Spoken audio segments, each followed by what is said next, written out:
సంబంధించినటువంటి ఎమ్మెల్సీ మరి రాజశేఖర్ గారు మండలిలో తన ఎమ్మెల్సీ సభ్యత్వానికి రాజీనామా చేయటం జరిగింది. నిన్న చూసాము మరి రాజశేఖర్ గారు మా వైఎస్ఆర్ కాంగ్రెస్ పార్టీ సభ్యత్వానికి రాజీనామా చేయటం జరిగింది. ఈ క్రమంలో వారి మాటల్లో వారికి మా వైఎస్ఆర్ కాంగ్రెస్ పార్టీలో అనుకున్నంత గౌరవం దక్కలేదని, అలాగే మా వైఎస్ఆర్ కాంగ్రెస్ పార్టీలో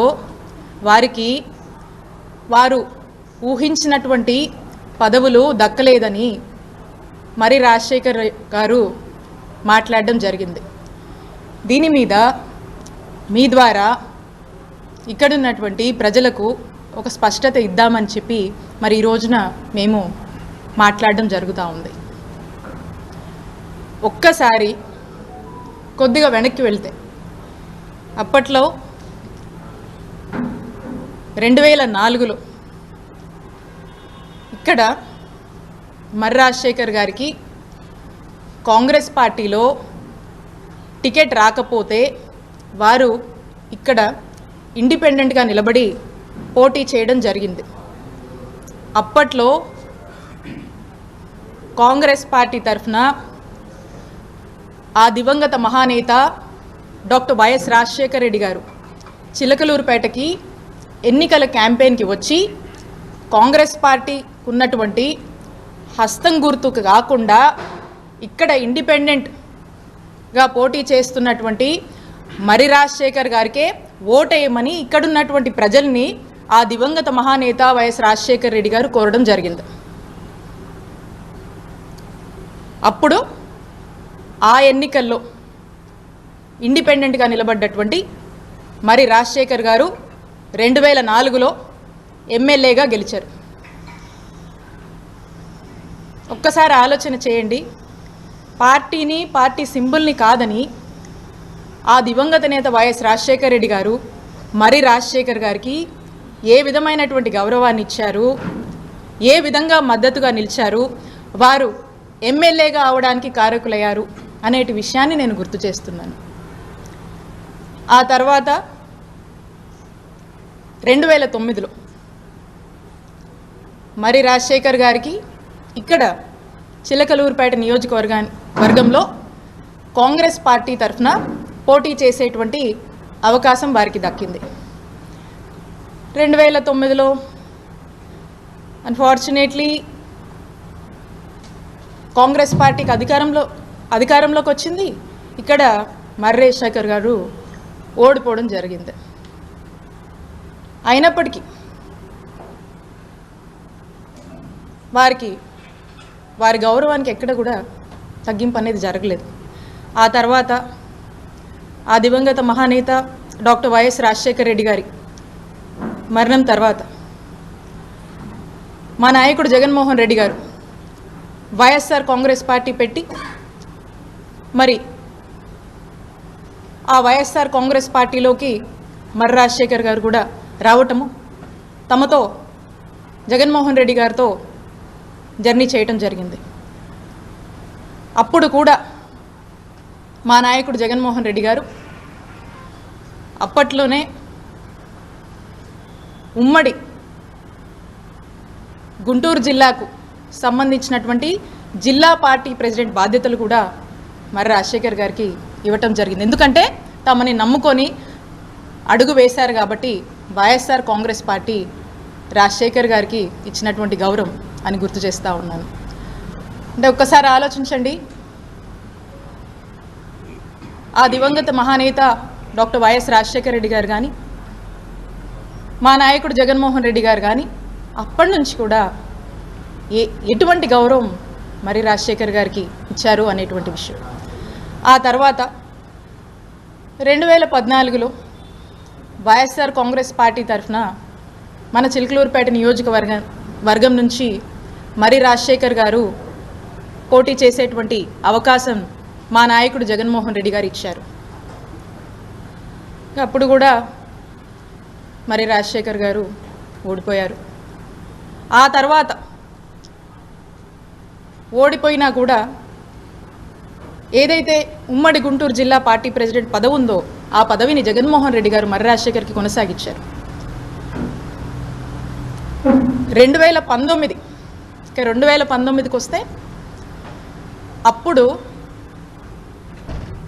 ఉన్నటువంటి పరిస్థితులు, పరిణామాలు, వారి పరిస్థితులు అన్నీ కూడా వారికి స్పష్టంగా తెలుసని నేను అనుకుంటున్నాను. కాబట్టి మా పార్టీ ఇంటర్నల్గా 2019 ఎలక్షన్ అప్పుడు ఏం మాట్లాడింది అనేటువంటి విషయం గురించి నేను ఇక్కడ మాట్లాడదలుచుకోలేదు. ఆ 2019 ఎలక్షన్లో మా నాయకుడు జగన్మోహన్ రెడ్డి గారి ఆశీస్సులతో నేను మా చిలకలూరుపేట నియోజకవర్గంలో పోటీ చేసే అవకాశం నాకు దక్కింది. ఇక్కడున్నటువంటి మా వైఎస్ఆర్ కాంగ్రెస్ పార్టీకి సంబంధించినటువంటి మా నాయకులు, కార్యకర్తల కష్టంతో, మా నాయకుడు జగన్మోహన్ రెడ్డి గారి ఆశీస్సులతో, ఇక్కడున్నటువంటి ప్రజల దీవెనతో, ఒక మంచి మెజారిటీతో మొట్టమొదటిసారిగా వైఎస్ఆర్ కాంగ్రెస్ పార్టీ జెండాని ఈ నియోజకవర్గంలో 2019 ఎలక్షన్లో మేము ఎగురవేయగలిగాము. ఇది ఇక్కడ ఉన్నటువంటి ప్రతి ఒక్కరి కష్టమని నేను తెలియజేస్తున్నాను. ఇక్కడ ఉన్నటువంటి ప్రతి ఒక్క కార్యకర్త కష్టమని గుర్తు చేస్తున్నాను. అప్పుడు మా నాయకుడు జగన్మోహన్ రెడ్డి గారు ఆ 2019లో ఒక మంచి హ్యూజ్ మ్యాండేట్తో జగన్మోహన్ రెడ్డి గారు ముఖ్యమంత్రి అయ్యారు. పార్టీ అధికారంలోకి వచ్చింది. ఇక్కడ అప్పుడు కూడా మర్రి రాజశేఖర్ గారికి ఎంతో కీలకమైనటువంటి రీజనల్ కోఆర్డినేటర్ బాధ్యతల్ని మర్రి రాజశేఖర్ గారికి ఇచ్చి వైఎస్ఆర్ కాంగ్రెస్ పార్టీ గౌరవించింది ఆఫ్టర్ ఎలక్షన్ కూడా. ఆ తర్వాత వారికి మర్రి రాజశేఖర్ గారికి ఎమ్మెల్సీ పదవి ఇచ్చి శాసన మండలికి మా నాయకుడు జగన్మోహన్ రెడ్డి గారు పంపించడం జరిగింది. ఇది మర్రి రాజశేఖర్ గారికి మా నాయకుడు జగన్మోహన్ రెడ్డి గారు, మా వైఎస్ఆర్ కాంగ్రెస్ పార్టీ ఇచ్చినటువంటి గౌరవం అని గుర్తు చేస్తున్నాను. ఇక ఎమ్మెల్సీ విషయానికే వద్దాం.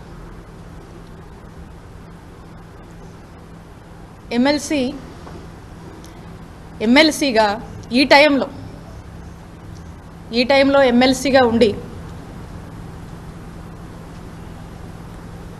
ప్రతిపక్ష పార్టీగా మనం ఉంటున్నటువంటి సందర్భంలో మరి ఈ ఎమ్మెల్సీని మర్రి రాజశేఖర్ గారు వైఎస్ఆర్ కాంగ్రెస్ పార్టీ తరఫున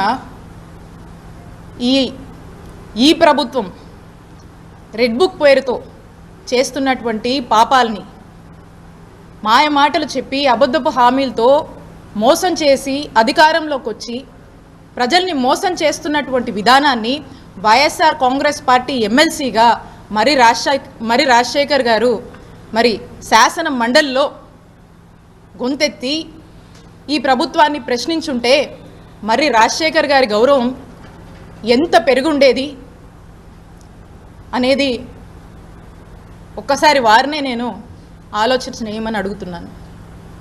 మరి ఈ రోజున మర్రి రాజశేఖర్ గారు ఎమ్మెల్సీకి రాజీనామా చేయడం అంటే, ఒకవేళ ఇది యాక్సెప్ట్ అయితే ఈ ఎమ్మెల్సీ వైఎస్ఆర్ కాంగ్రెస్ పార్టీకి సంబంధించినటువంటి ఈ ఎమ్మెల్సీ పదవి అనేది టీడీపీకి వెళుతుంది కదా. వైఎస్ఆర్ కాంగ్రెస్ పార్టీ ఎంతో నమ్మకంతో, మీ మీద ఉన్నటువంటి అపారమైనటువంటి గౌరవంతో మా నాయకుడు జగన్మోహన్ రెడ్డి గారు మీకు ఇచ్చినటువంటి ఎమ్మెల్సీని మీరు ఈరోజు రాజీనామా చేస్తే అది టీడీపీ అకౌంట్లోకి వెళుతుంది. ఈరోజు మనకు నంబర్స్ లేవు, వెరీ అన్ఫార్చునేట్, మనకు బలం లేదు. సో కాబట్టి అది తిరిగి మనకు రిటైన్ అవ్వదు. సో కాబట్టి అది టీడీపీ ఖాతాలోకి వెళుతుంది. అంటే ఇంత నమ్మకంతో ఇచ్చినటువంటి ఈ పదవిని నిజంగా మీరు నిలబెట్టుకొని ఉంటే మీ గౌరవం ఎంతలా పెరిగేది అనేది ఒకసారి మీరు ఆలోచన చేయండి. బట్ ఇది జరిగింది. సో అందుకే నేను అంటాను, ఒక్కసారి అక్కడి నుంచి కూడా చూసుకుంటే ఇక 2024 2024 గురించి వారు మాట్లాడుతూ ఉన్నారు. 2024లో ఏమైందనేటువంటి విషయం మీకు, వారికి, ప్రజలకు స్పష్టత ఇవ్వాల్సినటువంటి బాధ్యత నా మీద ఉంది. అయితే 2024లో ఇక్కడ 2019లో నేను పోటీ చేసి ఎప్పుడు వైఎస్ఆర్ కాంగ్రెస్ పార్టీ ఇక్కడ గెలవట్లేదు. మా నాయకుడు దీవెనలతో, మా వైఎస్ఆర్ కాంగ్రెస్ పార్టీ కార్యకర్తలు నాయకుల కష్టంతో, ఇక్కడ ఉన్నటువంటి ప్రజల దీవెనతో ఇక్కడ వైఎస్ఆర్ కాంగ్రెస్ పార్టీని గెలిపించుకోవడం జరిగింది మొదటిసారిగా. ఆ తర్వాత పార్టీ అన్నాక పార్టీ యొక్క రాజకీయాల కోసం ఎన్నికల వ్యూహంలో భాగంగా పార్టీలు అన్నాక రకరకాల వ్యూహాలు ఉంటాయి. సో రకరకాల పర్మిటేషన్స్ అండ్ కాంబినేషన్స్ని పార్టీ ట్రై చేస్తుంది. ఆ చేస్తున్నప్పుడు నన్ను మా పార్టీ, మా నాయకుడు జగన్మోహన్ రెడ్డి గారు నన్ను గుంటూరు వెస్ట్ నుంచి పోటీ చేయమని ఆదేశించడం జరిగింది. క్రమశిక్షణ కలిగిన వైఎస్ఆర్ కాంగ్రెస్ పార్టీ కార్యకర్తగా నేను వారి మాటే శిరోధార్యం అనుకొని ఎదురు ఏమీ మాట్లాడకుండా నేను ఆ మాటని, ఆ ఆదేశాలని పాటించి నేను నా బాధ్యతగా నాకు ఇచ్చినటువంటి గుంటూరు వెస్ట్కి వెళ్ళి నేను పోటీ చేయడం జరిగింది. మీ అందరికీ తెలుసు గుంటూరు వెస్ట్ గురించి. ఏ రోజు గుంటూరు వెస్ట్లో వైఎస్ఆర్ కాంగ్రెస్ పార్టీ గెలవలేదు. వరుసగా మనం ఓడిపోతూ వస్తున్నాము. ఇక్కడ కూడా వరుసగా మనం ఓడిపోతూ వస్తే ఇక్కడ ఒక గెలుపు బావుటాన్ని మనం ఇక్కడ ఎగరేసాం. అక్కడ కూడా గుంటూరు వెస్ట్ని ఎలాగైనా సరే పార్టీని స్ట్రెంగ్తెన్ చేయాలి, అక్కడ కూడా మనం గెలుపు కైవసం చేసుకోవాలనే ఒక ఆలోచనతో పార్టీ ఏదైతే ఆదేశించిందో ఆ యొక్క బాధ్యత మీద నేను గుంటూరు వెస్ట్కి నేను వెళ్ళి పోటీ చేయడం జరిగింది. ఇక్కడ నా మనసులో బాధ అనిపిస్తూ ఉండేది. ఎందుకంటే నా నియోజకవర్గం, మా నియోజకవర్గం చిల్లూరుపేట, ఇక్కడున్నటువంటి మా నాయకులు, ఇక్కడున్నటువంటి మా కార్యకర్తలు, ఇక్కడ నన్ను దీవించినటువంటి ప్రజల్ని, నా సొంత నియోజకవర్గాన్ని వదిలి నేను వెళ్ళాల్సి వస్తుంది అనేటువంటి బాధ నాలో ఉన్నప్పటికీ నేను మా నాయకుడు మాటే శిరోధారంగా భావించాను కాబట్టి నేను అక్కడికి వెళ్ళి పోటీ చేయడం జరిగింది. అయితే ఇన్ జనరల్గా మనం అనుకుంటూ ఉంటాం కదా, ఏదైనా మంచి జరిగితే మన అదృష్టమని, అలా ఉంటే ఏదో మన దురదృష్టమని.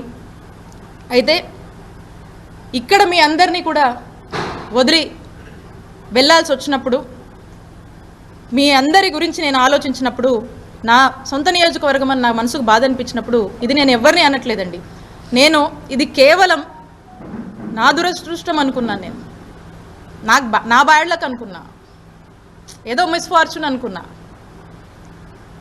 అయినా మా నాయకుడు జగనన్న మాటే నాకు వేదంగా నేను భావించి నేను అక్కడికి వెళ్ళి పోటీ చేయడం జరిగింది. పదే పదే రాజశేఖర్ గారు అంటున్నారు అన్ని వేలతో ఓడిపోయింది, ఇన్ని వేలతో ఓడిపోయిందని. గెలుపు ఓటముల గురించి మీరు మాట్లాడుతున్నారా రాజశేఖర్ గారు? చెప్పండి. అయితే గెలుపు ఓటం అనేది సహజం. నేను గర్వంగా చెప్తా ఉన్నా, మేము 2019లో అధికారంలోకి వచ్చాక మంచి చేసి మేము ఓడిపోయాం. ప్రజలకు మంచి చేసి మేము ఓడిపోయాం. టెక్నికల్గా మాట్లాడితే రకరకాల కారణాలు ఉన్నాయి, అదో ఇదో ఏదో అని మనం అనొచ్చు. బట్ ఎవిడెన్సెస్ లేవు కాబట్టి నేను అది చెప్పలేను. కాబట్టి మంచి చేసి మేము ఓడిపోయామని మేము గర్వంగానే చెప్పుకుంటాం. ఆ తర్వాత మా నాయకుడు జగన్మోహన్ రెడ్డి గారు మళ్ళా మాట్లాడి మళ్ళా తిరిగి నా సొంత నియోజకవర్గానికి, మా చిలకలూరుపేట నియోజకవర్గానికి నన్ను పంపిస్తున్నానని ఆదేశాలు ఇవ్వడం జరిగింది. నేను మా నాయకుడు ఆ రోజు చెప్పిన మాట నేను కాదనలేదు, ఈరోజు చెప్పినటువంటి మాటలకు కూడా కట్టుబడి నేను నా నియోజకవర్గానికి వస్తున్నందుకు నేను సంతోషించాను. ఇక్కడ ప్రజలకి, ఇక్కడున్నటువంటి మా నాయకుల్ని, ఇక్కడున్నటువంటి మా కార్యకర్తల్ని రిప్రజెంట్ చేస్తున్నందుకు, చేసే అవకాశం నాకు దొరికినందుకు నా అదృష్టంగా భావిస్తాను. మా నాయకుడు ఏం చెప్తే అది క్రమశిక్షణతో చేయడమే మాకు తెలుసు. ఇక్కడున్నటువంటి నేను బాధ్యతలు తీసుకోవడం జరిగింది. ఎందుకు అని అడుగుతున్నారు కాబట్టి నేను మీ ద్వారా ప్రజలకు, వారికి నేను స్పష్టతనివ్వాలనుకున్నాను. ఇక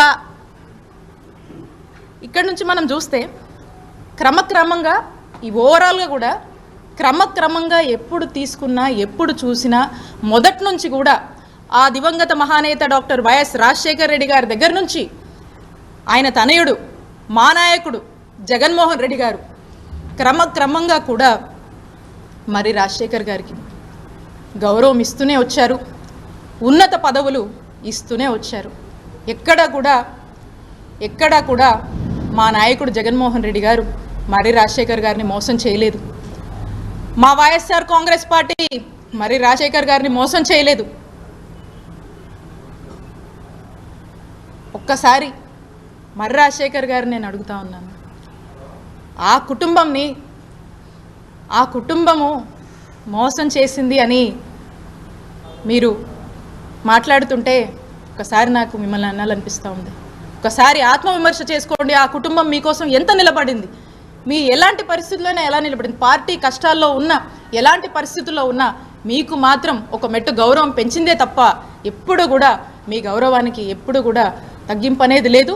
పార్టీ మీకు ఎప్పుడు మంచి చేసింది, మిమ్మల్ని ఉన్నతమైన పదవుల్లోనే ఉంచిందని తెలియజేస్తూ ఉన్నాను. కాబట్టి ఓకే, అన్ఫార్చునేట్లీ మేము ఓడిపోయాము.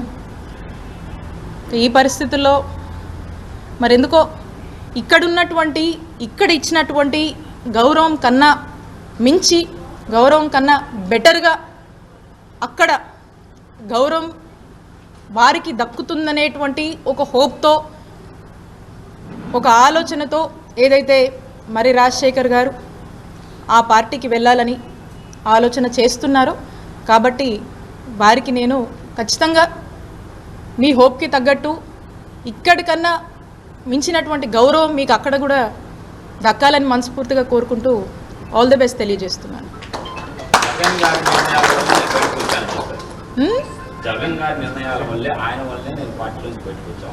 అంటే ఏ నిర్ణయం అన్నా అదే నేను చెప్తా ఉన్నా. 2004 నుంచి 2024 వరకు కూడా స్పష్టంగా అన్ని విషయాలు మీ ముందే పెట్టాను. ఎక్కడన్నా వారి గౌరవానికి ఎక్కడ కూడా తక్కువ కాలేదు. క్రమక్రమంగా పార్టీ గెలిచినా పార్టీ ఓడిపోయినా కూడా వారిని మాత్రం ఎంత ఉన్నతమైన గౌరవమైన పొజిషన్స్లో మా ఆనాడు దివంగత డాక్టర్ వైఎస్ రాజశేఖర రెడ్డి గారు కావచ్చు, ఇప్పుడున్నటువంటి జగన్మోహన్ రెడ్డి గారు కావచ్చు, మా వైఎస్ఆర్ కాంగ్రెస్ పార్టీ కావచ్చు, ఇచ్చినటువంటి అవకాశాలన్నీ కూడా మేము ముందు ఉంచాను కదా. సో కాబట్టి ఎక్కడ కూడా ఆ తప్పు మేము చేయలేదు. ఇక్కడ కూడా అతన్ని పూర్తి స్థాయిలో కూడా అతనికి గౌరవం పెంచుతూనే వచ్చాము అనేది తెలియజేస్తున్నాను. సొంత కార్యకర్తల మీదే కేసులు పెట్టారు, దాని గురించి మీరు ఎక్స్ప్లెయిన్ చేయండి. ఇప్పుడు కాదు, ఇక ఒక ఆలోచన మారింది కాబట్టి, ఇంకో ఆలోచన వారిలో వచ్చింది కాబట్టి ఇక న్యాచురల్గా ఏదో ఒకటి అంటూ ఉంటారు. దాంట్లో భాగంగానే బహుశా అని ఉంటారని నేను అనుకుంటున్నాను.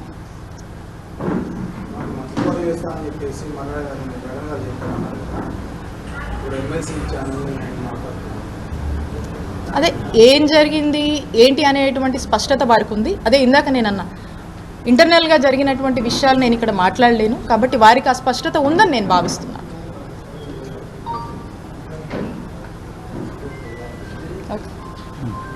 Thank you.